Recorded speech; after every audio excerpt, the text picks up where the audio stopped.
Speaker পদ নিয়ে সরকার বিরোধী সহমত হলো না। স্পিকার পদে বিরোধীদের প্রার্থী কংগ্রেস সাংসদ কে সুরেশ।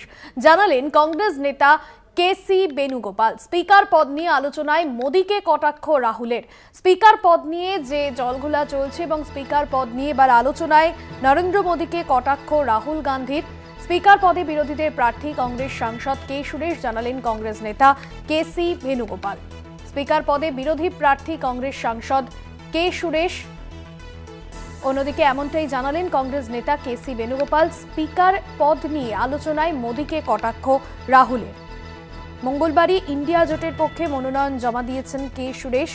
ডেপুটি স্পিকার চেয়ে না পেয়ে পাল্টা মনোনয়ন দিল ইন্ডিয়া জোট এবং শেষ মুহূর্তে বিরোধীরা পাল্টা প্রার্থী দেওয়ায় বুধবার লোকসভা স্পিকার নির্বাচনের জন্য ভোট হতে চলেছে। ওম বিড়লাকে স্পিকার পদে মনোনয়ন দিল এনডিএ। অন্যদিকে ডেপুটি স্পিকার চেয়ে না পেয়ে পাল্টা মনোনয়ন দিল ইন্ডিয়া জোট এবং রাজধানীতে জমজমাট শাসক বিরোধী টানাপোড়েন। স্পিকার পদে বিরোধী জোটের পক্ষে মঙ্গলবার মনোনয়ন জমা দিলেন প্রবীণ কংগ্রেস নেতা কে সুরেশ। শেষ মুহূর্তে বিরোধীরা পাল্টা প্রার্থী দেওয়ায় বুধবার লোকসভার স্পিকার নির্বাচনের জন্য ভোট হতে চলেছে। জয়ন্ত চৌধুরী আমাদের প্রতিনিধি রয়েছেন ফোন লাইনে। জয়ন্তদা, স্পিকার পদে বিরোধী প্রার্থী কংগ্রেস সাংসদ কে সুরেশ এবং আমরা দেখলাম যে শেষ মুহূর্তে বিরোধীরা পাল্টা প্রার্থী না দেওয়ায় বুধবার লোকসভা স্পিকার নির্বাচনের জন্য ভোটও হতে চলেছে। একদমই জয়ন্তদা, তুমি আমাদের সঙ্গে থাকো। এই মুহূর্তে আমাদের সঙ্গে টেলিফোন লাইনে রয়েছেন তৃণমূল মুখপাত্র শান্তনু সেন। শান্তনুবাবু, বিরোধীদের প্রার্থী কংগ্রেস সাংসদ কে সুরেশ স্পিকার পদে তিনি যেমনটা জানা যাচ্ছে এবং স্পিকার পদ নিয়ে সরকার বিরোধীও সহমত হলো না, সম্ভবত যোগাযোগ বিচ্ছিন্ন হয়েছে। জয়ন্তদা রয়েছেন আমাদের সঙ্গে ফোন লাইনে, আমাদের প্রতিনিধি। জয়ন্তদা, স্পিকার পদ নিয়ে সরকার বিরোধী সহমত হলো না, কি জানা যাচ্ছে?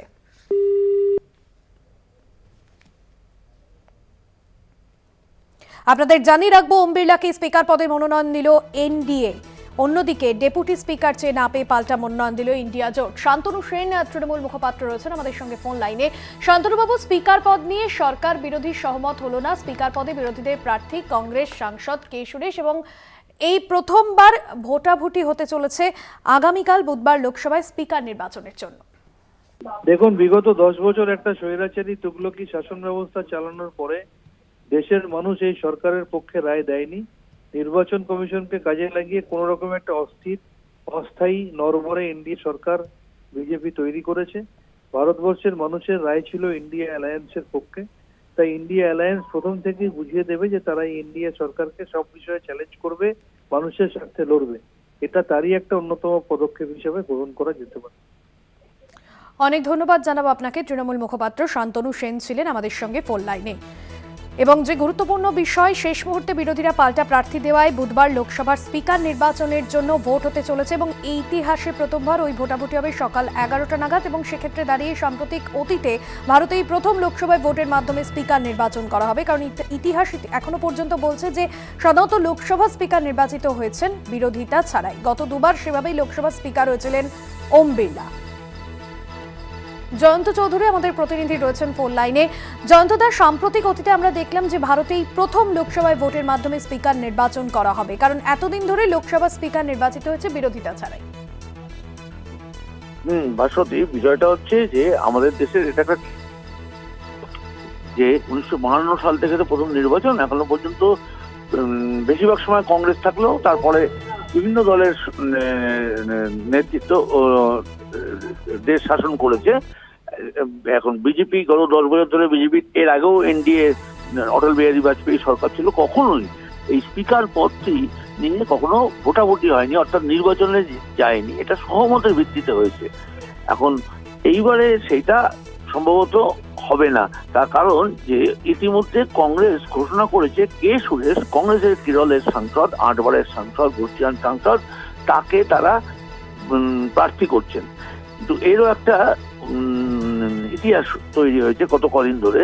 সেটা হচ্ছে যে এই স্পিকার পদটি বিজেপি চেয়েছিল, বিজেপি পাবে, শাসক দল, সর্ববৃহৎ দল তারা পাবে, এই বিষয়ে নিয়ে কোনো বিতর্ক ছিল না। কিন্তু ঘটনা যেটা ঘটে যে গতকালকে যখন মল্লিকার্জুন খাড়গে কংগ্রেস সভাপতির সঙ্গে দেখা করেন এই বিষয়ে, রাজনাথ সিং, তখন রাজনাথ সিংকে তারা জানান যে আমরা আপনাদের প্রার্থীকেই সমর্থন করবো, আপনারা যাকে ইচ্ছে দাঁড় করাতে পারেন, কিন্তু ডেপুটি স্পিকার পদটা সাধারণত প্রথা অনুযায়ী চিরকাল বিরোধীরা পেয়ে থাকে, এইবার সেই পদটা দিতে হবে। এখানেও একটা গল্প আছে, সেই গল্পটা হচ্ছে যে গত 5 বছর ধরে অদ্ভুতভাবে ডেপুটি স্পিকার বিষয়টাকেই পুরো মুছে দেওয়া হয়েছিল, অর্থাৎ বিরোধীদের দেওয়া হয়নি। কিন্তু গতবার বিরোধীর যত সংখ্যায় ছিল, এখন বিরোধীরা অনেক বেশি শক্তিশালী এবং বিজেপি একক শক্তিতে কিন্তু ক্ষমতায় নেই। এই সমস্ত সমীকরণ মিলিয়ে চাপের যদি রাজনীতি বলা হয়, এই চাপের কৌশলটা কিন্তু পাল্টা দিক থেকে ইন্ডিয়া জোটও দিয়েছে, ইন্ডিয়া শিবির দিয়েছে। সেই দিয়ে তারা তখন বলেছে যে যদি তোমরা আমাদের ডেপুটি স্পিকারের পোস্টটাও যদি না দাও, তাহলে আমরা অগত্যা বাধ্য হচ্ছি স্পিকার পদে নির্বাচনে যেতে। তাই তাদের প্রার্থী হচ্ছেন কে সুরেশ। এখন দেখার যে এই কে সুরেশ শেষ পর্যন্ত যদি প্রার্থী হয়, তাহলে কিন্তু এক নতুন ইতিহাস তৈরি হবে। সেটা হচ্ছে যে স্পিকার পদ নির্বাচিত হবে। সেই নির্বাচনটা এখনো পর্যন্ত যা গতি প্রকৃতি দেখা যাচ্ছে, সেই অনুযায়ী নির্বাচনটা অনিবার্য হয়ে উঠেছে। ধন্যবাদ জয়ন্তদা। আমাদের প্রতিনিধি জয়ন্ত চৌধুরী ছিলেন আমাদের সঙ্গে ফোন লাইনে।